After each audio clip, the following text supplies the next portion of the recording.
బాలు వాళ్ళ నానమ్మ ఊరు మీనాకి తెగ నచ్చేస్తుంది. పొలాలు కానీ, అక్కడ తామర పువ్వులు, కొంగలు, పక్షులు అంటూ చాలా ముచ్చట పడిపోతూ ఉంటుంది.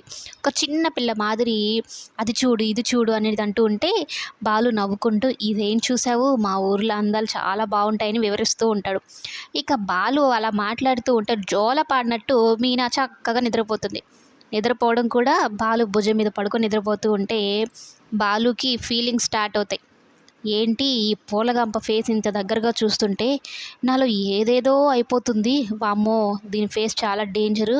నన్ను మొత్తానికి మార్చేస్తది. ఆ ఫ్రెండ్ గాడు చెప్పినట్టు నా బ్రహ్మచర్యంకి ఏదో ఆపద వచ్చేట్టే ఉంది. ఎలా తప్పించుకోవాలిరా బాబు అనుకుంటూ మీనాని పక్కకు నెట్టబోతాడు. అమ్మో! వద్దు, ఇది మొదలే సీల్ రాకాసి పడుకుంటే ఎంత అందంగా ఉందో, లేచిన తర్వాత తన గొంతుతో కాకి గొంతేసుకొని అరిచేస్తది గయ్యాలిగా మీద పడిపోతది అనేది అనుకుంటూ ఉంటే ఇంతలో ఒక ముసలావిడ ఎక్కుతుంది. ఇక ఆవిడకి ఈయనే లేసి మరి సీట్ ఇచ్చి నువ్వు కూర్చో బామ్మ అంటూ ఉంటే నువ్వెంత మంచోడివి బాబు అంటే అదేంటో బామ్మ ఈ ఊర్లో కూడా తెలిసిపోయింది, అన్ని ఊర్లోనూ తెలిసిపోయింది నా మంచితనం అంటుంటే మీనా కోపం వస్తూ ఉంటుంది.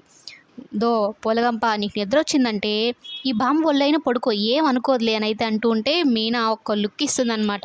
బాలు భయంతో అటు తిరిగేస్తాడు.